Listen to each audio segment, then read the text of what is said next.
Talk to me. Talk to me in your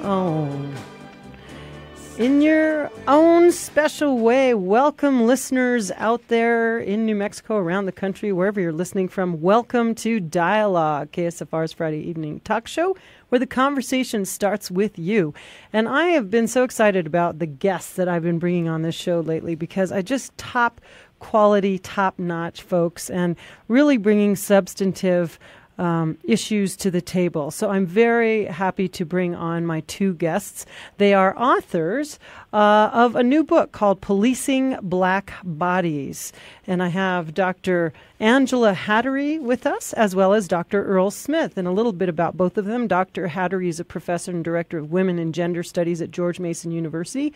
She's an expert in race, gender, violence, the criminal justice system, and understanding the dynamics of family violence and its connection to mass shootings, school shootings, and police shootings.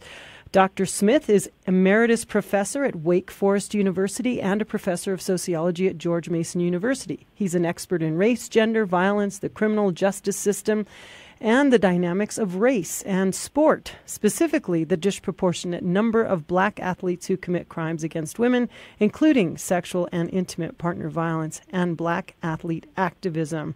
So we're going to be able to have a very substantive, well-rounded conversation about the issue of race. And I very, very warmly welcome my two guests. Hello, Dr. Hattery and Dr. Smith. Can you hear me? Yes, hello. Good afternoon. Hello. Thank you for having us. Hello. Well, Thank you. It's my pleasure to have you on.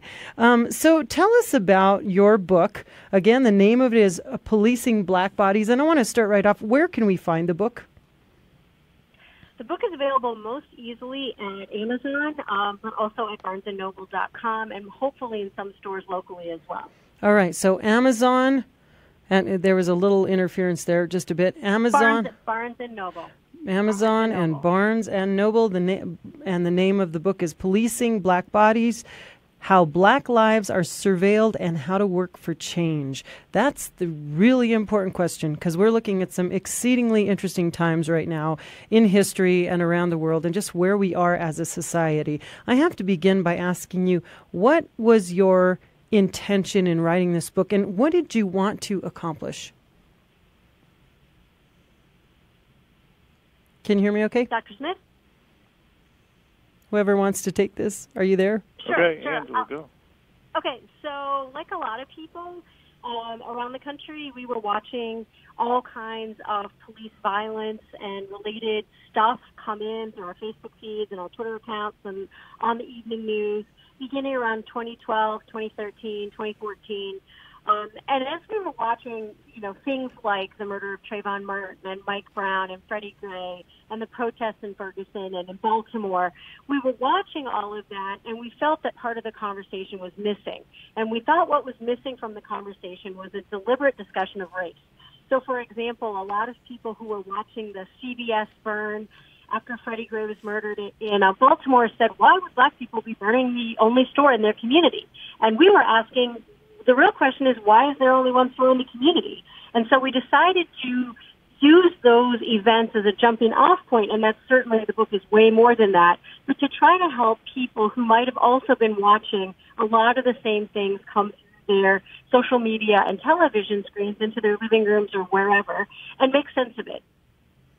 All right. And did you want to weigh in on that at all, Dr. Smith? Yeah.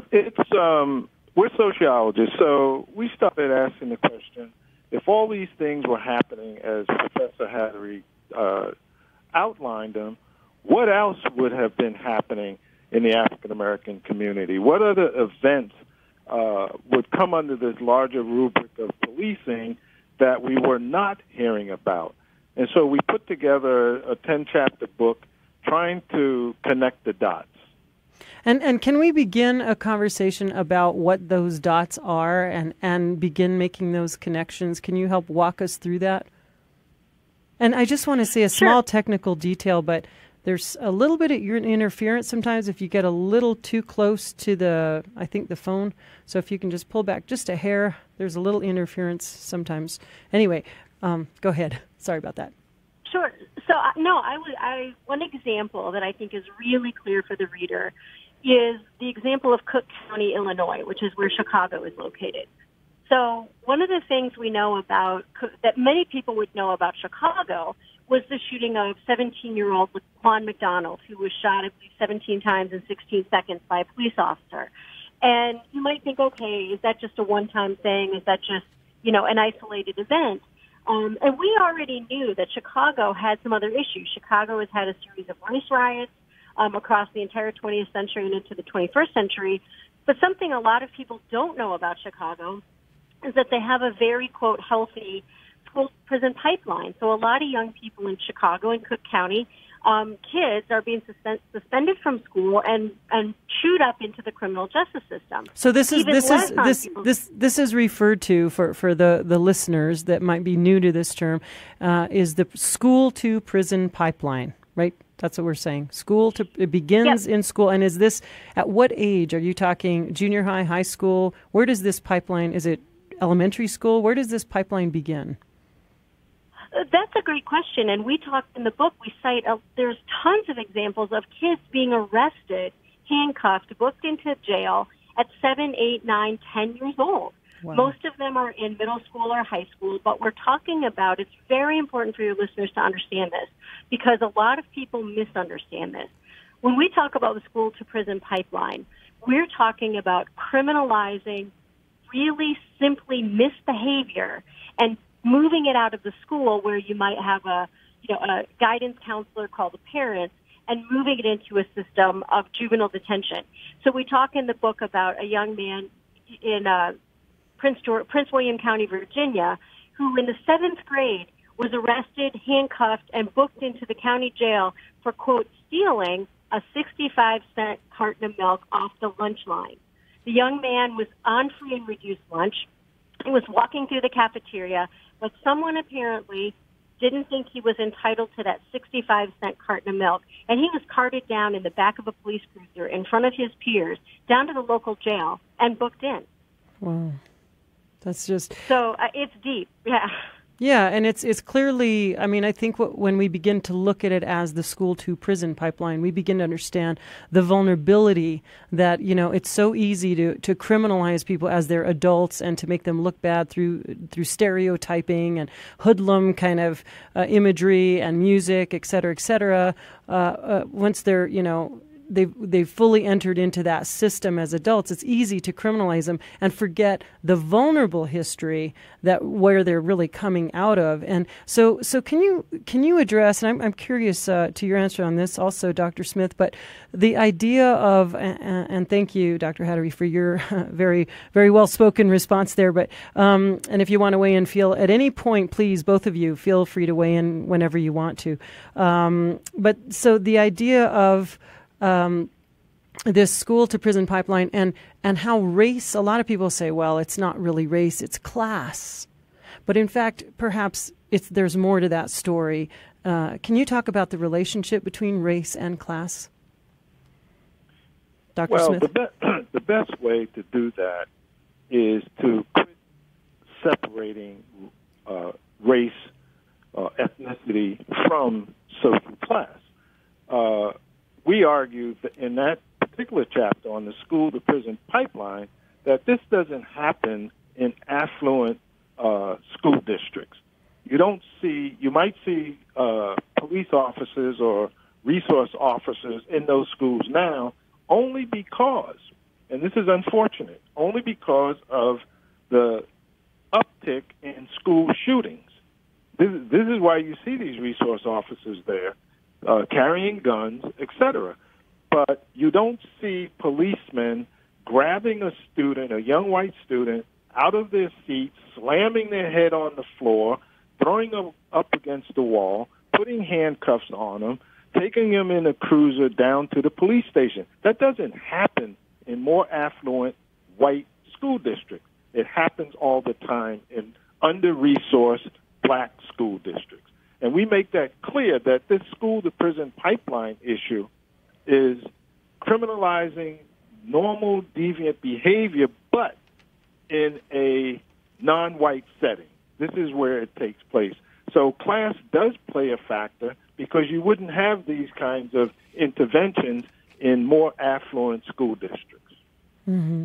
But I would add it is also racialized. And when you look at the numbers, and a professor named Sean Harper has put together a really nice state-by-state, county-by-county, school district-by-school district report on suspensions, what he finds are huge racial disparities, regardless of what county you look in or what school system. Disproportionately, black students in that school system are going to be suspended and expelled, which is often the first sort of movement into the school to prison pipeline. Mm-hmm. So even in affluent communities, you're still seeing the issue of race popping up. Absolutely. Where you have a racial mix, yes, you see the racial disparity. Mm-hmm. And can you talk a little bit about that also? Can you address that even in terms of, I've listened to a couple of your other interviews, and you were talking about even in wealthy populations of the black community, you say things like predatory lending or other ways that where race is still playing a part in basically our social roles or freedom, I suppose you could say. I don't know what words you want to put on it, but can you talk about how race infiltrates all the other sectors that we would like to believe? The illusion, or maybe the mythology that's put out by the media is that, well, we're all equal now, and what's the problem? And everybody can climb the ladder. And look, we had a black president. What are you complaining about? You just need to pull yourself up by the bootstraps, get educated and get out there and get a good job. So what's your answer to that kind of an argument? Well, race, ethnicity plays a factor in every facet of social life. We have looked at corporate America. We have looked at sports world, specifically sports world. I'm sorry, Dr. Smith, I'm sorry to interrupt you. I'm sorry, excuse me. I'm sorry, Dr. Smith, I'm sorry to interrupt you. Can you pull a little bit away from the phone? There's something about a popping on your P's, and it's making it a little difficult for me to hear you. I'm thinking that might help a little bit. Better? Yeah, that's better. And I don't want to interrupt you. So, anyway, please go. What I'm saying is race plays a factor in all facets of our social life. In America, especially sports world, if you're paying attention to the news today, you'll see that the National Football League have imposed some weird kind of penalty for protesting before they or while they're playing the national anthem. And this is definitely racialized. If you look at academe, where we work, you don't see full professors of color. You don't see administrators of color unless they're working at HBCUs. Every area that we think is open for upward mobility, there's roadblocks and hurdles vis-a-vis race. Mm-hmm. And I would love to give the example. Oh, go ahead. And you even talk about it in the super wealthy, via predatory lending and things like that. Do you want to mention anything about that, or? Yeah, that's the example I was gonna give is, and the report came out, I believe, yesterday. Dr. Smith can correct me if I'm wrong, but I believe it came out yesterday. Another report documenting that when black and white applicants, I believe in this case it was for a car loan, apply for that loan, applicants with the same FICO score, the same credit, black applicants are given a much higher selling price on the car than white applicants. In the case of predatory lending practices, and a great example for people who are interested is Prince George's County, Maryland. Prince George's County, Maryland is considered to be the wealthiest black county in the United States. And in the midst of the housing bubble, when thousands and thousands of people lost their homes, it was revealed that black applicants, in this case for home loans, mortgages, were being charged 3, 4, 5, 6, 7 times the interest rate that white applicants with the same exact credit score were being charged. And so you might think, okay, well, that's not fair, that's discriminatory, and all of that's true. But when you follow that out, then you begin to see how devastating just that one thing is on the black community. Suddenly, thousands of people have their homes foreclosed, They lose the only source of wealth that's in their community. That might mean that then they begin to default on other kinds of loans. So that practice, that one practice, is devastating in Black communities. Yeah, and let's so that, go ahead. I'm sorry. So that so that some of your listeners don't misunderstand, in that particular county, these Blacks who own these homes were pulling in deep six-figure salaries. Some of the homes had 5-car garages. And think about that. You never see a 5-car garage. Right. And inside of these garages were Bentleys, Mercedes, etc.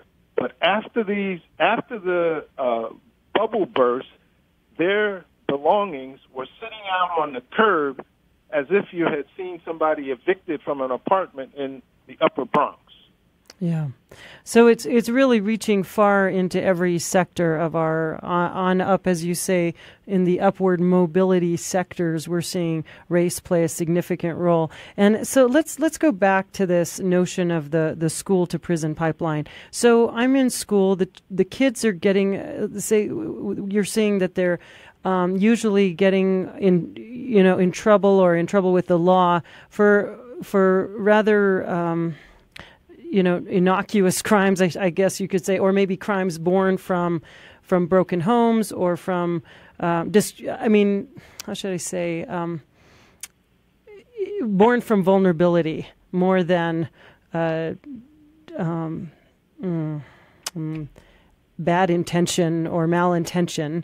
So what's the way or avenue in for most, besides the race card being played and young Black children? And I'm also curious about this also. Does this bleed into other minority children like Mexican immigrants or also Latin people? We have a huge Hispanic population in New Mexico, and I'm curious as to how that shows also in the numbers.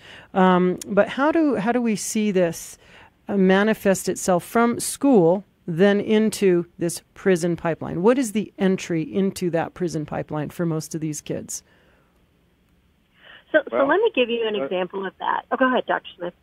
Well, you first of all, you called some of this behavior criminal behavior. Most of it is not criminal behavior. Okay. It becomes criminal behavior once these kids are pulled into the criminal justice system. Some of it is just normal young people's behavior. Right, sort of acting out. Exactly. Mm-hmm. And, in different times, you would call them into the office or make them stay after the school, call their parent. It's once the first contact with the criminal justice system, that's when they're dragged into the system. In terms of other race ethnic groups, we have to tell audiences when we're talking that we specifically looked at African American communities. We didn't look at Native communities. We didn't look at Latinx communities, et cetera, not because we're not interested in those communities, but there's only so much work you can do. Right. Similar kinds of things are happening in non-white communities. And I can tell you, we did a book on globalization a couple of years ago, and we had a contribution from the Southwest in a chapter called Mexicanness. And specifically, the chapter analyzed racial profiling, where police were stopping people, quote, if they looked Mexican.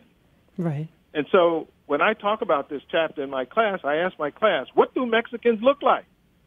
Right. Tell me, what do Mexicans look like?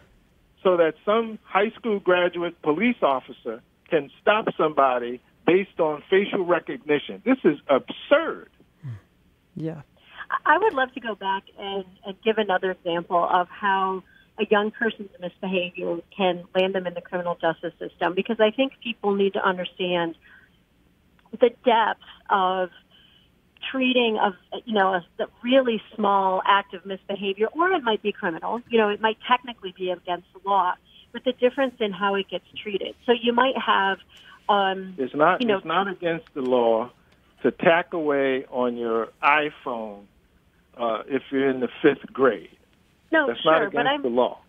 Sure. It's not against the law to yell out in class and run around the room and the teacher's telling you to sit down. That's not against the law. Right. Sure. And those are, but let me give another example, and I'm thinking about a person that we profile in the book. So you think about a young black student male, a young white student also male. They get into a fight. Maybe that's an assault, or maybe they get caught with a little bit of marijuana, which right now is still illegal in Virginia. Or they get caught doing something, a little bit of petty, they steal, they pickpocket something, or, 5-finger discount from the store. Very small level, the kind of thing that in the white community, the police officer might call the parents. If it's a drug-related issue, they might put the kid into rehab, diversionary kinds of programming, if they don't end up with anything on a criminal record.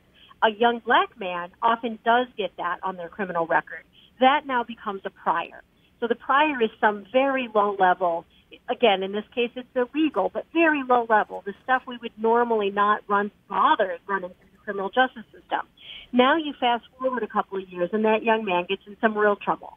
So we talk in the book about a young man named Latrell Jackson. Latrell Jackson had some very insignificant prior on his record as a juvenile.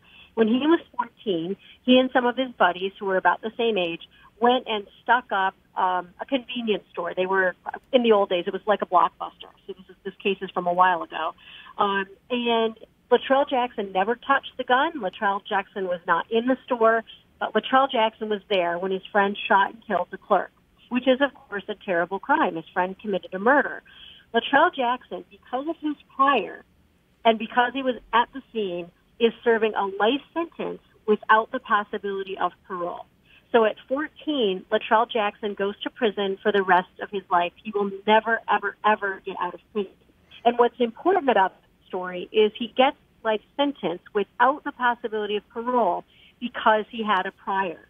So what might seem like not a big deal turns out to be the rest of his life, right? And it's important to note for your listeners, 20% of juveniles serving life sentences without the possibility of parole were like Latrell Jackson. They were there, but they didn't commit the crime. We're the only country in the world that sends children to prison for the rest of their lives. Yeah, this is really, I mean, if there's any point that could be made from the entire book, I really feel like that's the most important piece. I mean, in connection to now, what does that do to their rights? Let's talk about how that moves then into the political sector in terms of giving them or taking away their voice. Can you address that, Dr. Smith? Yes, it's simple. Well, it's not simple, but straightforward. Once you end up with a felony, you are effectively removed from the political system, and obviously getting back into that system depends on where you live. So everything from driver's license to the ability to vote is taken away from you, and again, depending on where you live, you have to earn those rights back, and not every state gives you that opportunity. We had some women on campus a couple of weeks ago who are reentry women. They were in a halfway house. They had committed crimes. They served sentences in prison. And we asked these women to sit at separate tables with our students and just tell their story. And the one that I was sitting at, the table I was sitting at, the woman started talking about the long road to reentry and how she was filling out 14, 15, 16 pages just to start the process of getting her license back, of attempting to get her right to vote back. And so she's effectively removed from her community until that happens and if it happens. Right. And go ahead. I think to add to that, what's really important is if you have, and this what we looked again, as Dr. Smith suggested, we were looking at the black community, but this would apply to any minority community. If you have much higher rates of incarceration in low-income minority communities, you might have 50, 60, 70% of men in those communities getting a felony record. None of those people in your community can then vote. And, you forget about, there's some good data actually on presidential elections, but just think about the fact that you have communities that can't pick their school board, they can't pick their sheriff, they can't pick their prosecutors, they can't take anybody that's then going to be making and implementing the policies that are dragging them through the criminal justice system. It's devastating. Yeah, and now would you, and I'd be curious to both of your impact. I'm always interested in both of your responses, by the way. I'll just set that as a rule for the entire interview. But just curious about, is what we're really seeing is just this another layer of subjugation for the Black community through, throughout history? Is that what we're looking at here? That's what we argue, and we're pretty clear. We've written a lot of books, and this one we decided to just be clear and direct. So you asked earlier about Michelle Alexander's book, The New Jim Crow, which for us was a starting point of thinking about the way in which all kinds of policing, whether it's actually in the criminal justice system or things like regulating voting after one exits the criminal justice system, that all of those things, if you think about it, turn back, can be interpreted, and we argue that they are, turning back of the gains of the civil rights movement. So I think about the Edmund Pettus Bridge, and I think about Rosa Parks, and I think about all the people, all the Black people who marched for the right to vote. And 30 years later, their children and grandchildren are not able to vote because they have a felony record. Who made up that law? Who made up that idea, right? And if you can make a lot of similar examples that, all the fights for school desegregation, today the data suggests that Black kids and white kids go to entirely different schools, that most kids today go to a school that's more segregated than their parents and as segregated as their grandparents. So I think the criminal justice system plays an important role in turning back all of those hard-fought gains of the 50s and the 60s in particular. And this was... Then, yes, please, go ahead. To add to that, when you look historically, and we only did this in the second chapter, we looked at the kinds of events that caused the disturbances or riots, if you will, between blacks and whites. And it all had to do with the issue of social segregation. Property lines, lines in public places like parks, swimming pools, where whites and the policies and practices were telling blacks, you can't come over here. This isn't for you. And you've all seen the signs that says you can't drink this water because this is white people's water, and you can't rent a house because this is a white neighborhood. I mean, think about the notion that you can carve out these white spaces and black folks can't come in. More recently, we've had the events at Starbucks and now everywhere else where white folks are picking up the phone and they're saying, we don't think these black people should be over here doing X, Y, or Z. Shouldn't be going into their own home. Shouldn't be inspecting houses as their real estate inspectors. All of this is unbelievable, and it just points to the way that we don't live in a post-racial society. That the 8 years that President Obama and his family were in the White House, I mean, unfortunately, this is going to be a blip in the social history of the United States, and that's what we're seeing today.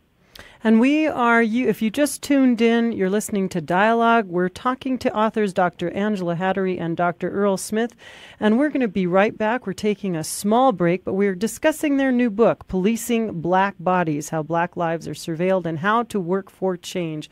We'll be right back after these short messages. And we are back. You're listening to Dialogue. I'm your host, MK, and I am joined today by authors Dr. Hattery and Dr. Smith of the new book, Policing Black Bodies, How Black Lives Are Surveilled and How to Work for Change. We're talking about how modern-day society is basically still guilty of subjugation of the black community, and that this is really just a continued legacy of a long history of subjugation. And we're seeing this primarily what we've been talking about is the school to prison pipeline, but we've also been talking about how it enters into all sectors of race plays a role in all sectors of society, even your highest realms of wealth. So in terms of predatory lending, et cetera, et cetera. So let's go back to this. You talk about the machine. And also I want to talk a little bit about the drug war. And there's so many questions I have to ask you. But if there's a way also to think about, why aren't we hearing about this? Why are we sort of under this illusion that everything's okay? And yet this is going on. There's this sort of undercurrent. Can you address this undercurrent? And let's start with at least the beginning of that via the drug war. How that was really perhaps the beginning of, or one of the continuations of the quote unquote the machine, and what you mean by that. Professor Hattery? Yeah, well, sure. And I'm going to take a second and look up the quote because I want to be able to read it for your listeners because it's profound. But why aren't we talking about it? I think we're not talking about it because white people are pretty uncomfortable talking about this. And it's not something that we're proud of. These are difficult conversations. And I think that, many of the events that Dr. Smith talked about, things like Starbucks, those cause us to think about race. And to have these conversations, but we never really have them, right? Which is why we're having it today, because we need to keep having them. The war on drugs is really a profound turning point. I mean, there's a lot of important things that happen, but the war on drugs is profound because it is the moment, or one of the key moments, that racializes the criminal justice system. And it's also a great example of what we talk about in the book, which is a colorblind racism. So for your listeners, oftentimes people think of colorblind racism as meaning I don't see race. And that's true, but sociologists use the term to also talk about policies and practices that appear to be race neutral but are not. So an example that relates also to the war on drugs is the way that we're dealing with the new kind of it's not new, but people think it's new. It's in the news a lot. The opioid addiction that's mostly taking place in rural white communities. And in the winter time, in the first part of 2018, the New York Times ran a number of stories about how fantastic it was that women who were pregnant and addicted to opioids and living in these rural communities were being brought into fantastic rehab centers when their babies were born, so that the babies could quickly get off the drugs, the moms could get off the drugs, and everyone was happier and healthier. Not surprising at all. That's exactly what we would expect and hope for. But what's sort of in the backdrop, what's in the curtain people aren't looking behind, is that when black women are pregnant and addicted to drugs, they're sent to prison. And so that's an example of a colorblind racist policy. None of us want moms who are pregnant to be addicted to drugs. But when black women are addicted to drugs, we treat it very differently than white women. And this all begins very explicitly with the war on drugs. And I'm going to read a quote from the book because it's very, very powerful, and it marks the moment that the prisons become to be populated, primarily disproportionately by black people. So a guy named Dan Baum is writing an article about Robert Ehrlichman. Ehrlichman, people might remember, was Richard Nixon's chief of staff. And Dan Baum asks Ehrlichman, how did we get in this mess? Tell me about the war on drugs. I want to understand how this happened. And this is a quote from Ehrlichman. He says, "You want to know what this was really all about?" He asked with the bluntness of a man after public disgrace and a stretch in a federal prison had little left to protect. The Nixon campaign in 1968 and the Nixon White House after that had two enemies, the anti-war left and black people. You understand what I'm saying? We knew we couldn't make it illegal to be either against the war or black, but by getting the public to associate the hippies with marijuana and blacks with heroin, and then criminalizing both heavily, we could disrupt their communities, we could arrest their leaders, raid their homes, break up their meetings, and vilify them night after night on the evening news. Did we know we were lying about the drugs? Of course we did. And we use that quote, and I hope the listeners will look for that, buy the book, of course, but look for that quote. That's a profound admission that the war on drugs is a thinly veiled war on black bodies. Absolutely. Did you want to add any? Yeah. Wow. Yeah. Did you want to add anything, Dr. Smith? No, I mean, I'm listening and I'm thinking unbelievable, because part of our work is inside of prisons. We've been interviewing prisoners who have been caught up in this war on drugs. We've interviewed women who've been caught up in this war on drugs. And these people are doing sentences, some of them, 25, 30-year sentences. And Professor Hattery can talk about the differences between an ounce of crack and ounces of cocaine. And at the same time these sentences were being handed out, the mass murderer, Charlie Manson, who's now dead, was sitting in prison with the possibility that if the stars were aligned and everything went his way, he would have been paroled. And so you say, how could this be? I mean, these sentences are unbelievable. And in the current White House, Jared Kushner attempt to bring prison reform, the one thing they're leaving off the table is disproportionate sentences. Yeah, this is a very, to me, your book is exceedingly important to the current political landscape. It's telling the truth. It's unearthing the truth, the sort of underbelly, I should say, that has been revealed by Trump in his administration. Is now we're beginning to see the hardcore documentation behind this underbelly, this ugly underbelly of racism that's still alive and well in the United States. And, you made a point, and I think this is really important. And if you'd like to speak to this, I would appreciate Dr. Smith as well and Dr. Hattery. But you talk about the fact that what we have witnessed as human beings on this planet is years and years of subjugation by white people against people of color. And yet the fear in the media, the imagery that's created is that all those brown and black people are so scary and dangerous and criminally, laden. Stay away from them. They're scary. So can you talk about that, or how stereotyping and plays into all of this imagery, or do you want to speak to that? I mean, I just think your point was so well taken. Yeah, I do. I could start.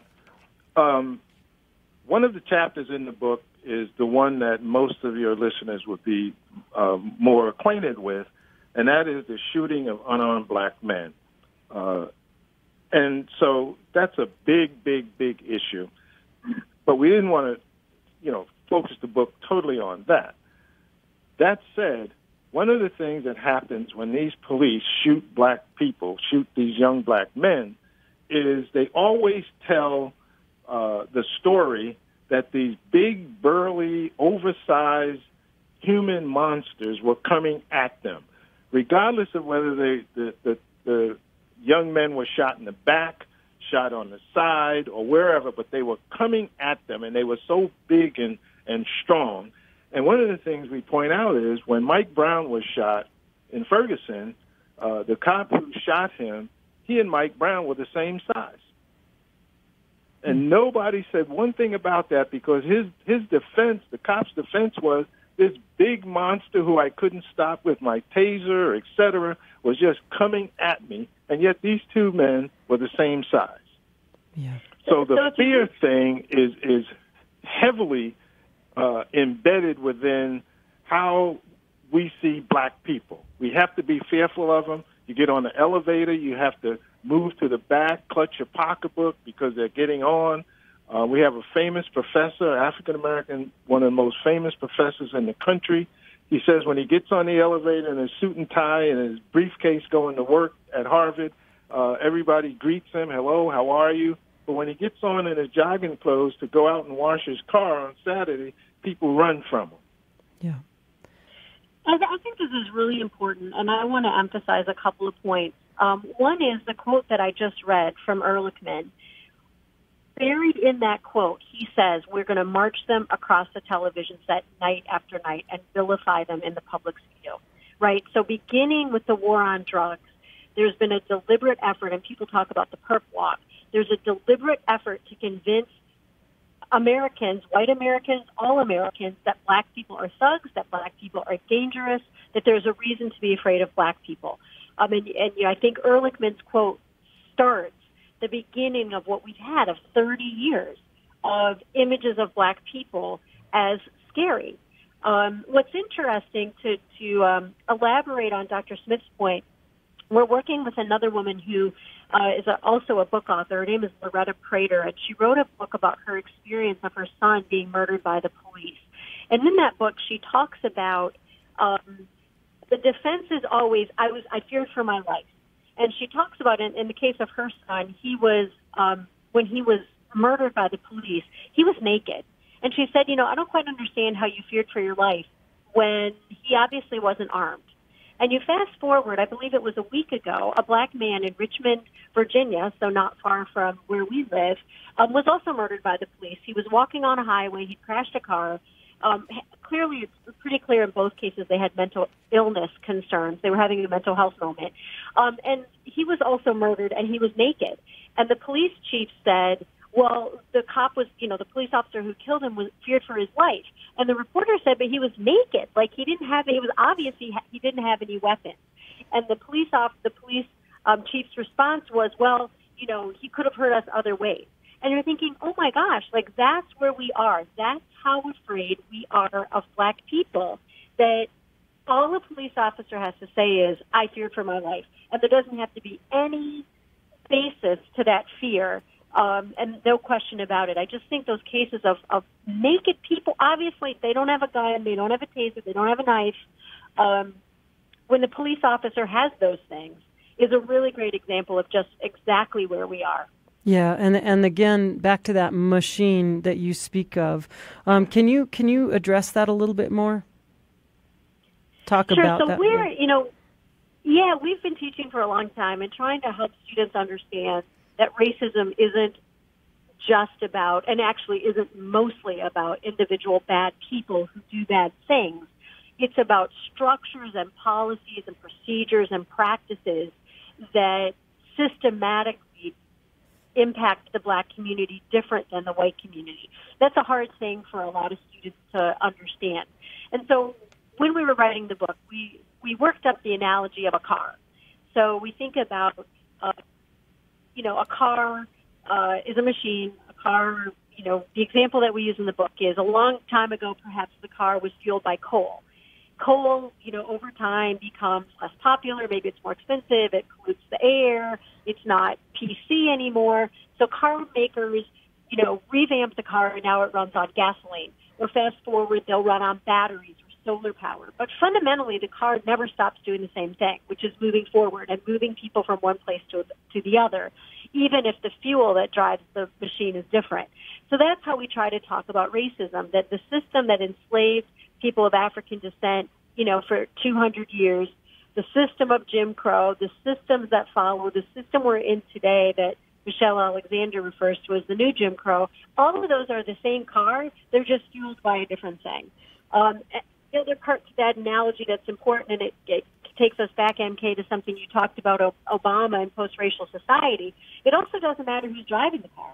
The car is still going to go the same direction no matter who's driving it.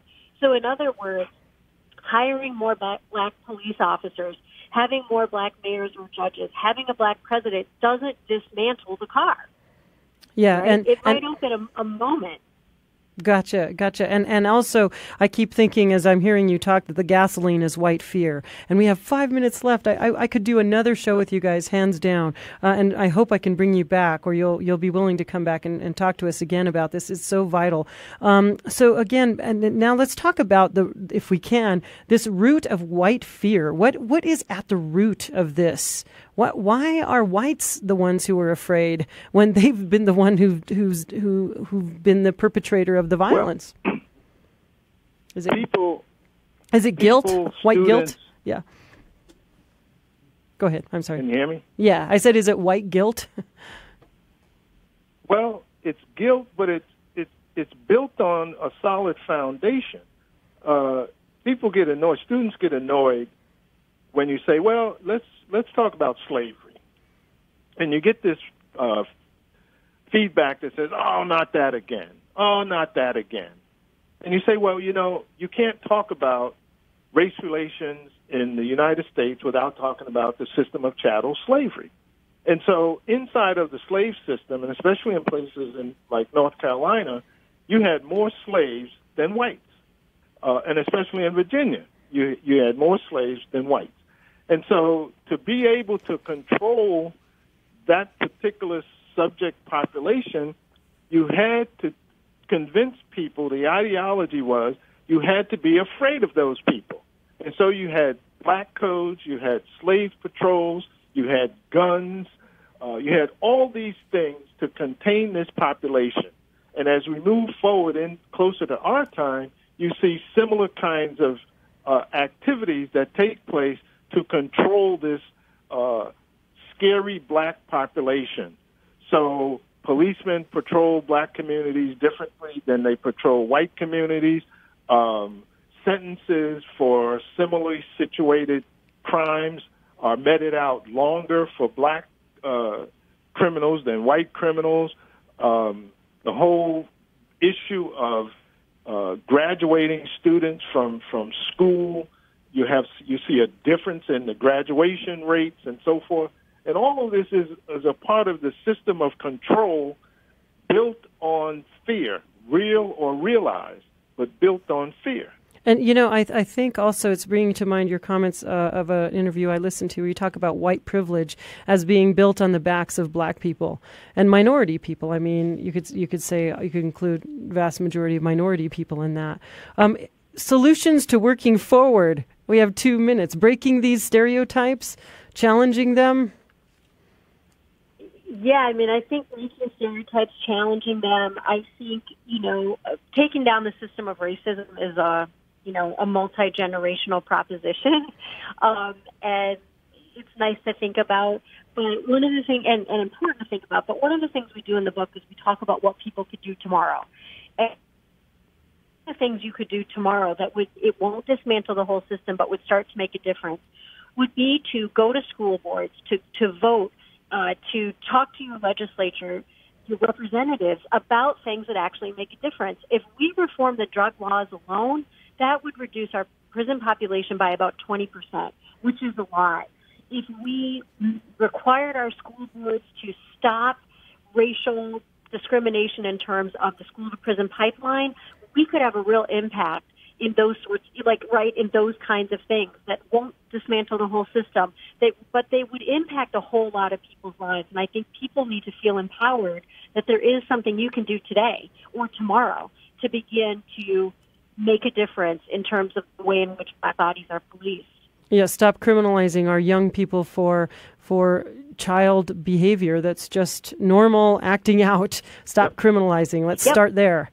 Dr. Smith, did you want to? Yeah, excellent. Dr. Hattery, do you want to add anything to that, Dr. Smith, for solutions? No, I mean, forward? I think we have a whole chapter on what we think are solutions or, getting to solutions. I like to see a return to some serious community policing, community police relations committees where you have people who live in the communities, have deep conversations with the police officers, the commanders, so that these folks know in doing their professional jobs that occupants of these communities, they're human beings.